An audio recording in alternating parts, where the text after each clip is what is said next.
Hey everybody, it's John, and today with Mark Victor from Attorneys for Freedom on John's Briefs, I want a nationally prominent attorney to defend what I said, quite frankly, though I'm going to let him speak for himself, so we'll see if my analysis was right. Today's video is brought to us by the generosity of Firearms Legal Protection. Firearms Legal Protection is a legal defense program for lawful gun owners.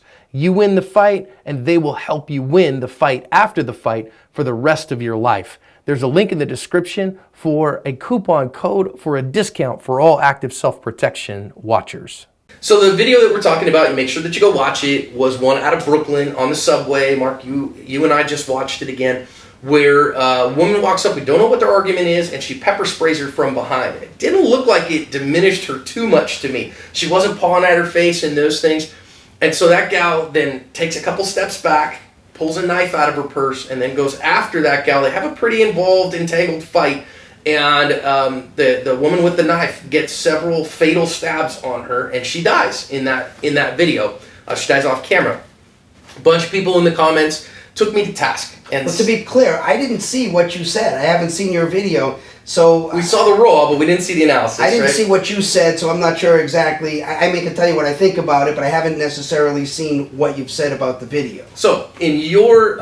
you watched that, the raw... I just watched the raw clip, yeah. A couple times with me, and several people said that what the woman with the knife did was justifiable self-defense. Your thoughts? Yeah, my thought on it is, first, the woman with the pepper spray. Of course, we don't know what caused this, but whatever caused it, at the time she pepper sprays the other woman, there's no threat to her. There's no threat there. So this is clearly an assault. Yes. And if she had lived, she would have been charged as a criminal. She would have been criminally charged. You certainly would hope so. Yeah. Because it's clearly an assault. Okay. Is it an assault that threatens the life or creates a serious physical injury to the other woman who later pulls the knife? I don't see anything like that. I think she basically shakes off that pepper spray. Maybe her eyes were tearing. I don't know. But it certainly looked to me at that moment, the encounter was over. It looked to me like she could have just walked away. So she pepper sprayed her, and then they created some space between them. Right. That's how it looked to me. Yeah. It looked to me like the assault, the woman who assaulted with the pepper spray, that had ended at that point.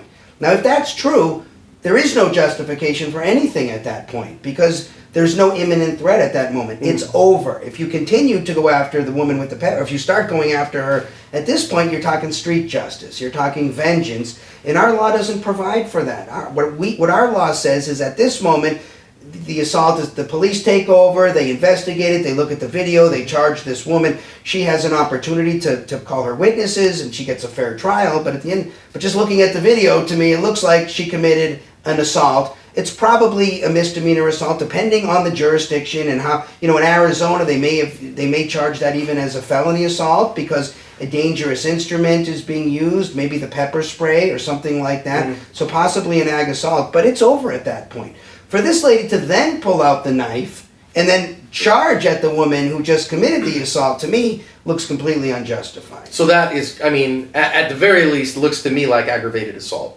Because you're coming at her with a knife. Let's just say the lady with the pepper spray committed the completed crime of aggravated assault. Okay. I think the incident's over at that point.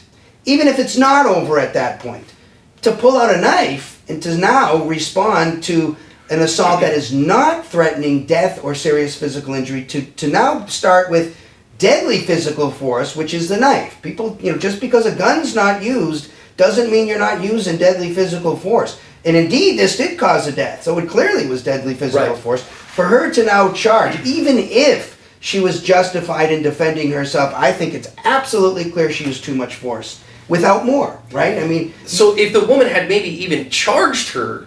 The woman with the pepper spray. So if the pepper spray woman had said, oh yeah, and comes after her again, maybe the facts are changed a little bit, but given that, she pepper sprayed her totally wrong. We're in agreement there. Totally a wrong thing. An assault for sure. Maybe an ag assault, but clearly an assault.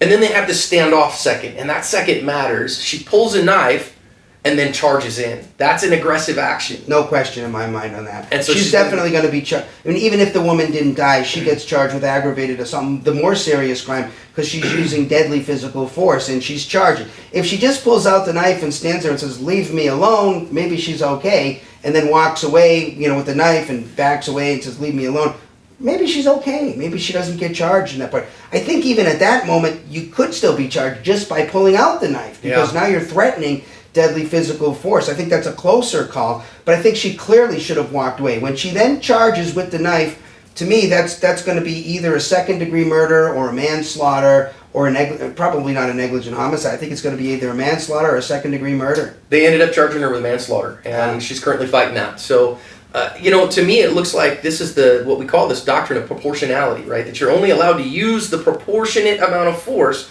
to the threat that you face. Quick story, real fast Sure. on this one point. I once had a client many, many years ago, comes into my office. He says, look, I'm charged with assault. You're not going to believe it.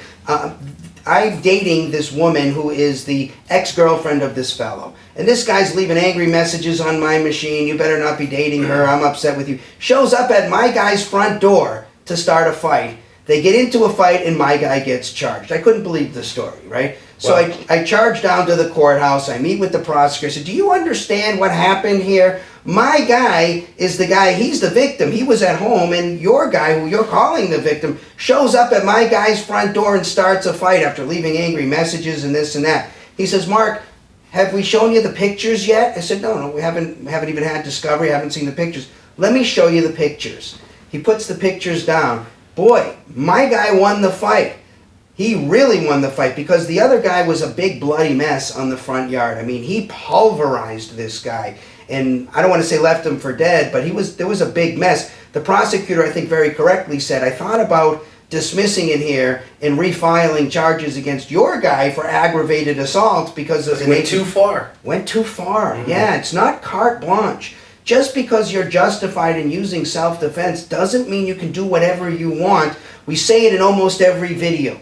You use the least amount of force that is reasonably necessary to repel the attack. And what we should say here is the ongoing or the imminent attack. In this case, I think the attack's over. Because what happens here is the prosecutor pauses the video. And that's what's probably going to happen at this woman's trial. Pauses the video and says, okay, now there's 2-3 feet between you. The pepper spray thing is over.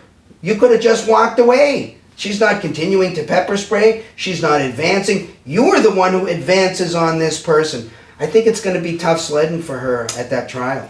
So it's that idea, man. Moments matter, proportionality matters, using the right amount of force. And generally speaking, I mean, a pepper spray is going to generally be seen, from what I've seen, as ordinary physical force. And so you can't answer with deadly physical force. And if you do, you're going to get in trouble legally. Totally agree with you on this point. You got to eat your ego on these things.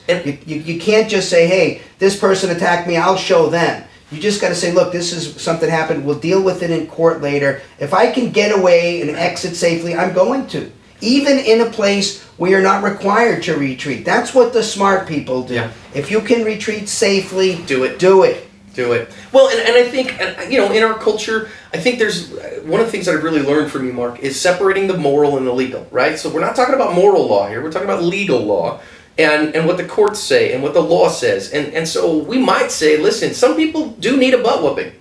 Okay? Absolutely. And morally speaking, I mean, there's some times where you go, you know what, that guy needed to be punched in the face. But that's still assault legally. The moral and the legal are separated. What we do in a civilized society is we call a trial. And we bring in witnesses, and we look at the video, and we look at all the evidence, and we look at everything, and then we determine what happened. There's a process. It's called due process. We use it. And then if it turns out somebody initiated force on somebody else, we give them the equivalent of the butt whipping, right? They're sent to jail, Right. they're sent to prison. That's how we deal with it in a civilized society. Because if not, you got everybody fighting everybody.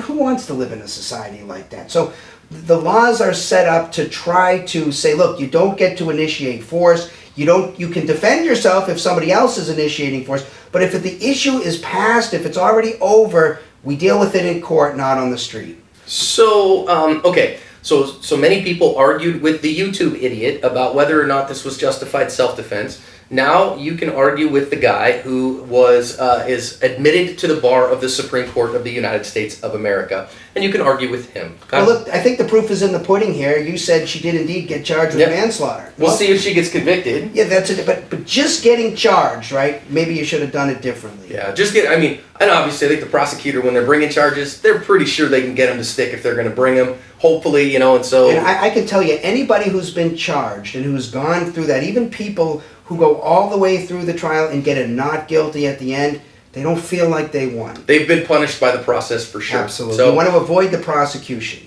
yeah. All right, guys. So again, proportionality matters. Using the right amount of force, not using too much force. If you use too little force, maybe you bear a significant punishment for that. You use too much force, man, you're going to get charged for that stuff, guys. Got to be that mama bear, just the right amount of force, not the papa bear. Maybe carrying a firearm isn't for everybody. Yeah. You have to be a sophisticated individual. You have to be a responsible individual. You are charged with knowing the law. If you don't feel like you can make these kind of judgments, maybe you're not a good person to be carrying a firearm. Maybe it's not for everybody. Take that advice, guys. Mark, thanks so much. Thanks for having me.